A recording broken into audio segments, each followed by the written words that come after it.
Hello friends, मैं हूं आपकी दोस्त नेहा और लेकर आई हूं आपके लिए फिर से एक न्यू वीडियो। आज की इस वीडियो में हम अपना कंटिन्यू करेंगे बीएड नोट्स का जो हम लोग अभी कर रहे हैं। आपकी बुक का नेम है, जो मैंने आपको पहले बताया था, हमारी नई बुक स्टार्ट हो गई है हमारे चैनल पर, जो कि development of education in India, मतलब एजुकेशन का जो विकास है वो इंडिया में कैसे कैसे हुआ, इसके बारे में हम पढ़ रहे हैं। तो ये हमारी 104 नंबर का जो पेपर है, जैसा कि आप देख सकते हैं, paper 104 development of educational system in India, Bharat में शैक्षणिक प्रणाली का विकास। ठीक है, उसका मैंने अभी तक आप लोगों को प्राचीन काल शिक्षा के बारे में बता दिया था। और ये जितने भी आप देख रहे हैं नोट्स हैं, वो मेरे खुद के बने हुए बीएड टाइम पे नोट्स हैं। जब मैंने बीएड करी थी उस टाइम पे मेरे खुद के नोट्स हैं, ये जो मैंने खुद बनाए थे, तो वही मैं आप लोग के साथ शेयर कर रही हूँ। आई होप आप लोगों को बहुत हेल्प करेंगे ये, आपके एग्ज़ाम क्लियर कराने में, आपके एग्ज़ाम्स में बहुत ही हेल्प करेंगे। तो स्टार्ट करते हैं अपने आज का टॉपिक। तो हम लोगों ने अभी जो टॉपिक पहले वाली वीडियो में किया था, उसका लिंक आपको वीडियो के डिस्क्रिप्शन बॉक्स में मिलेगा। और अब हम पढ़ने जा रहे हैं अन्य शिक्षण संस्थाएं, मतलब प्राचीन काल में शिक्षण संस्थाएं कैसी थी, इसके बारे में देखते हैं। जो लोग भी अभी चैनल को फर्स्ट टाइम देख रहे हैं, वीडियो फर्स्ट टाइम देख रहे हैं, welcome to my YouTube channel. Thank you so much video देखने के लिए। तो बने रहिए वीडियो के लास्ट तक, और भी बहुत सारी चीज़ें आप लोग के साथ शेयर करूँगी जो आप लोग को हेल्प करती हैं आपके एग्ज़ाम्स को पास करने में। आपकी क्लास अगर आप नहीं कर पाते हैं बीएड में, तो आपको हेल्प करती हैं आपके शॉर्ट क्वेश्चंस क्लियर करने में। तो देखिए, अन्य शिक्षण संस्थाएं यानी कि वैदिक काल में उच्च शिक्षा की व्यवस्था गुरुकुलों के अतिरिक्त कुछ अन्य अभिकरणों द्वारा भी की जाती थी।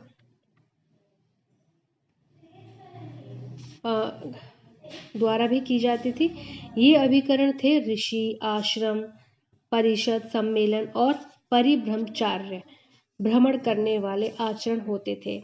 ये उच्च शिक्षा की चलती फिरती संस्थाएं कहलाती थीं।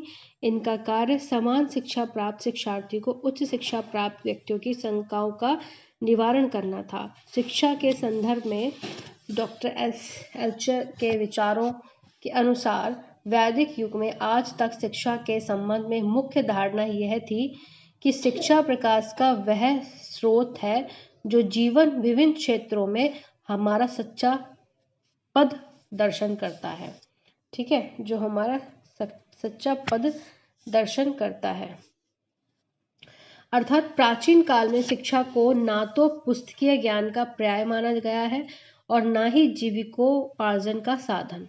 मतलब जैसे आज के टाइम में हम जो अपने बच्चों को, हम लोग ने जो भी एजुकेशन अचीव की है, वो सबका कहीं ना कहीं मोटिव ये है कि हम पढ़ लिख लेंगे तो हम अच्छे टीचर बनेंगे, हम पढ़ लिख लेंगे तो हम अच्छी जॉब पे जाएंगे, या हम पढ़ लिख लेंगे तो हम अच्छा कमाने लग जाएंगे। ठीक है, लेकिन प्राचीन काल में जो शिक्षा लोगों को दी जाती थी गुरुकुलों में, आश्रमों में, गुरुओं के पास, वो शिक्षा का मोटिव ये नहीं होता था कि वो शिक्षा उनको व्यवसाय करने में काम आएगी, क्योंकि ज़्यादातर लोग खेती करते थे, तो खेती में क्या शिक्षा काम आएगी।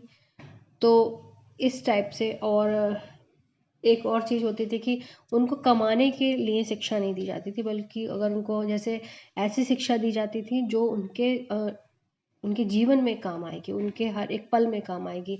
अब जैसे उनको धनुष चलाने की शिक्षा दी जाती थी, और तलवारबाजी की शिक्षा दी जाती थी। उनको गृहस्थ लड़कियों को अगर शिक्षा दी जाती थी, तो मतलब कढ़ाई बुनाई ऐसी शिक्षाएं दी जाती थी, और उनको वैदिक संस्कार सिखाए जाते थे, संस्कारों की शिक्षा दी जाती थी। चिकित्सक में अगर बोलें तो उनको ऐसी शिक्षा दी जाती थी कि भाई उनको अगर कोई छोटी मोटी चोट लग जाती है तो वो कैसे अपना इलाज कर सकते हैं, कैसे अपना खुद मलहम पट्टी कर सकते हैं, खुद कैसे जो हमारी जड़ी बूटियाँ हैं उनसे कैसे अपना उपचार कर सकते हैं। तो ये इस तरह की शिक्षाएं दी जाती थी। ठीक है, और इसके विपरीत शिक्षा को वह प्रकाश माना गया जो व्यक्ति को अपना बहुमुखी विकास करने, उत्तम जीवन व्यतीत करने और मोक्ष प्राप्त करने में सहायता देते हैं। जैसे कि आध्यात्मिक शिक्षा दी जाती थी कि भाई आप अपने गुरुओं का या अपने भगवान का स्मरण करें, और कैसे आध्यात्मिक अपने अपने आप को, अपनी आत्मा को पहचानें। तो ये शिक्षा उनको दी जाती थी। परीक्षा एवं उपाधि, सर्वप्रथम गुरु मौखिक परीक्षा लेगा, इसके पश्चात छात्रों को विद्वानों की सभा में उपस्थित किया जाता था। मतलब जैसे कि इस टाइम में होता है ना कि ओरल करवा दिया, या हम कहते हैं कि हम आपसे क्वेश्चंस पूछ रहे हैं, आपको सिर्फ ओरल आपका प्रैक्टिकल हो रहा है, उस टाइप की शिक्षाएं पहले होती थी कि जैसे पहले बच्चों को कुछ भी सिखाया जाता था तो उनको प्रैक्टिकल करवाया जाता था। ठीक है, खुद से करके सिखाना पहले ही इसकी शुरुआत हो चुकी थी, और छात्रों को विद्वानों की सभा में उपस्थित किया जाता था। एक चीज़ और देखिए कि हमारी एजुकेशन में क्या कमी है, कि हमारी एजुकेशन रटने पे ज़्यादा आधारित है, कि बच्चों को जितनी बुकें दे दी गई हैं पढ़नी ही है, जो कोर्स दिया गया पढ़ना ही है, चाहे वो चीज़ें उसके दैनिक जीवन में काम आए या ना आए। ठीक है, तो वो सारी चीज़ें हैं। लेकिन पहले की शिक्षा बहुत ही अच्छी थी, जिसमें बच्चे को उसके नॉर्मल जीवन में बहुत काम आती थी, लेकिन आज के टाइम में ऐसा मुझे नहीं लगता का है। विद्वान इनसे प्रश्न पूछते थे तथा संतुष्ट होने पर इन्हें सफल घोषित किया जाता था। छात्रों को कोई प्रमाण पत्र नहीं दिए जाते थे, उनकी योग्यता ही इनका प्रमाण पत्र होती थी। परंतु जो छात्र 12 वर्षीय पाठ्यक्रम या एक वेद का अध्ययन करते थे उन्हें स्नातक कहा जाता था। मतलब जैसे हमारे टाइम में ग्रेजुएशन बीए को कहा जाता है, बीकॉम को, उसे उस टाइम पे जब वो एक वेद पढ़ लेते थे तो उनको क्या कहा जाता था, स्नातक कहा जाता था। 24 वर्षीय पाठ्यक्रम या 2 वेदों का अध्ययन कर लेने पर, वसु 36 वर्षीय पाठ्यक्रम पूरा करने पर, या 3 वेदों का रुद्र 48 वर्षीय पाठ्यक्रम या 4 वेदों का अध्ययन पूर्ण करने पर आदित्य कहा जाता था। ठीक है, तो शिक्षा सत्र क्या था? शिक्षा सत्र की अवधि 5 माह की थी, जो श्रावण मास की गुरु पूर्णिमा को उपकर्म श्रावणी समान समारोह से आरंभ होता था तथा पौष माह की पूर्णिमा को उत्सर्जन समारोह के समाप्त उस टाइम पे समाप्त होता था। प्रति माह एक सप्ताह के अंदर से 4 छुट्टियां मिलती थी, परंतु लंबी छुट्टियां नहीं मिलती थी। जैसे आजकल होता है भाई समर वेकेशन, विंटर वेकेशन मिलता है, उस टाइम पे ऐसा नहीं था, थोड़ी 1-2 छुट्टियां ही मिलती थी, 4 छुट्टियां मिलती थी। शिक्षा के उद्देश्य क्या थे? तो डॉक्टर A.S. एल्चर के अनुसार ईश्वर भक्ति, धार्मिकता की भावना, चरित्र निर्माण यानी कि पर्सनैलिटी डेवलपमेंट, कैरेक्टरिस्टिक्स डेवलपमेंट, व्यक्तित्व का विकास, नागरिक एवं सामाजिक कर्तव्यों का पालन यानी कि उनको सोशलाइजेशन करना, उनका पर्सनैलिटी डेवलपमेंट करना, उनका कैरेक्टरिस्टिक पर्सनैलिटी डेवलपमेंट करना, उनका मोरल डेवलपमेंट करना, सामाजिक कुशलता की अंतः और राष्ट्रीय संस्कृति का संरक्षण एवं प्रसार भारतीय शिक्षा के मूल उद्देश्यों का आदर्श थे। इसके अतिरिक्त शिक्षा के अन्य उद्देश्य निम्नलिखित हैं। मानसिक स्वास्थ्य का संरक्षण एवं समृद्धि करना।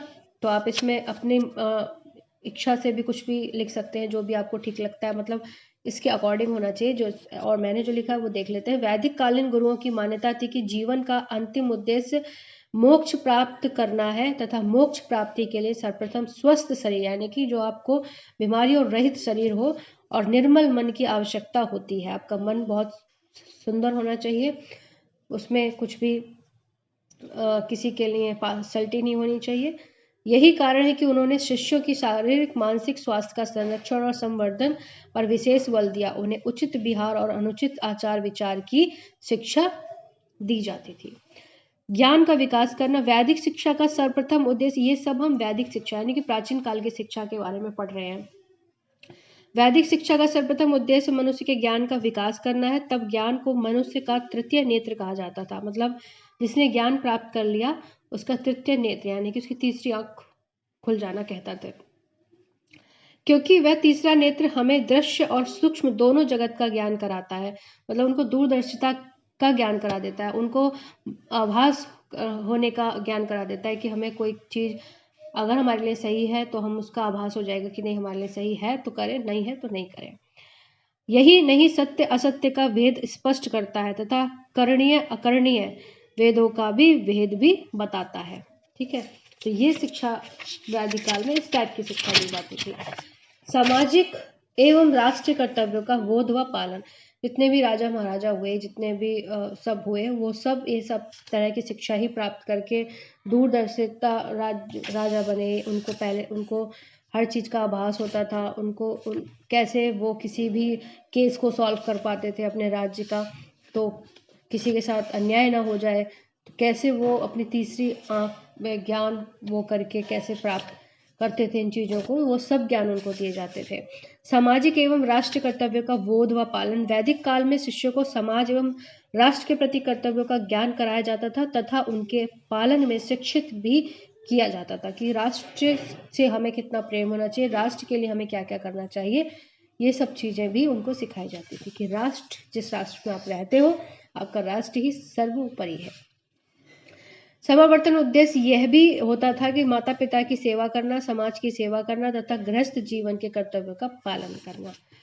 संस्कृति का संरक्षण एवं विकास, वैदिक काल में शिक्षा का उद्देश्य संस्कृति का संरक्षण तथा स्नातरण और विकास था। इसके लिए उस काल में शिष्यों को वेद मंत्र याद कराए जाते थे, संध्या वंदन की विधियां सिखाई जाती थी तथा आश्रम के अनुसार कार्य करने का उपदेश दिया जाता था। उस समय देश में संस्कृति की नींव इतनी सुंदर रखी गई कि वह आज तक जीवित है ना।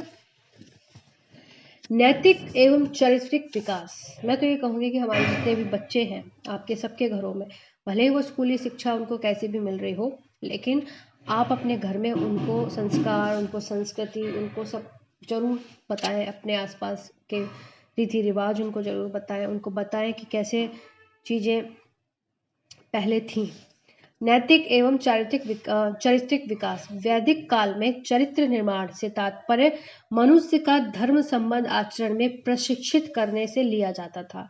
उसके आहार विहार, उसके आचार विचार को धर्म के आधार पर एक निश्चित दिशा प्रदान की जाती थी। दूसरे शब्दों में शिक्षा का प्रमुख उद्देश्य शिक्षा का नैतिक विकास करना है। नैतिक यानी कि मोरलिटी। जीविकोपार्जन एवं कला कौशल की शिक्षा, अब हम यहाँ देखेंगे कि उनको किस टाइप की शिक्षा दी जाती थी जिससे वो अपना जीविका यानी कि रोजगार, नौकरी कैसे प्राप्त करते थे। वैदिक काल में शिष्यों को उनकी योग्यता के अनुसार, जैसे कि किसी को कृषि, पशुपालन एवं अन्य कला कौशल की शिक्षा दी जाती थी कि किसी को भाई कढ़ाई का शौक है तो उसे कढ़ाई सिखाई जाती, किसी को धनुष चलाने का शौक है तो उसे धनुष, किसी को औजार चलाने का शौक है तो औजार, इस तरह की चीज़ों की शिक्षा दी जाती थी। उत्तर वैदिक काल में वर्ण व्यवस्था जन्म पर आधारित हो गई थी। इसके अनुसार लोगों को वर्ण के अनुसार कर्म की शिक्षा भी दी जाने लगी थी। जैसे ब्राह्मणों को कर्म कांड का अध्ययन और अध्यापन तथा क्षत्रियों को शासन कला तथा युद्ध कौशल की तथा वैश्यों को कृषि, पशुपालन, व्यापार की शिक्षा दी जाती थी। ठीक है, बस यही एक कमी शिक्षा की मुझे लगती है कि उसमें वर्णों को जो बांट दिया गया था तो उनको वैसी शिक्षा दी जाती थी, जबकि होना ये चाहिए कि जिसको जैसा अच्छा लगे वैसी शिक्षा प्राप्त करें। चिकित्सा विज्ञान की शिक्षा यह तीनों वर्णों के बच्चे प्राप्त कर सकते थे। सबसे अच्छी बात यह थी कि जो चिकित्सा विज्ञान की शिक्षा थी वो चाहे किसी भी वर्ण का बच्चा हो सब कर सकते थे, क्योंकि चिकित्सा तो किसी की भी वो नहीं है महारानी, वो सबके लिए सेम है।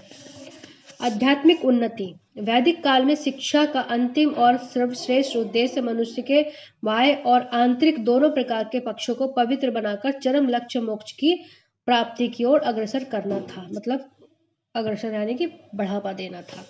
ठीक है, आध्यात्मिक उन्नति। नेक्स्ट है शिक्षा की पाठ्यचर्या। वैदिक कालीन शिक्षा 2 स्तरों में विभाजित थी। ठीक है, तो ये हम पढ़ेंगे नेक्स्ट वीडियो में। प्रारंभिक शिक्षा की पाठ्यचर्या और आध्यात्मिक शिक्षा के पराध्यात्मिक पाठ्यचर्या भी पढ़ेंगे, तो ये हम नेक्स्ट वीडियो में देखेंगे। अभी तक के लिए इतना ही बहुत है। अगर वीडियो पसंद आई तो लाइक शेयर कमेंट जरूर करें। आगे वीडियो देखने के लिए चैनल को सब्सक्राइब करें।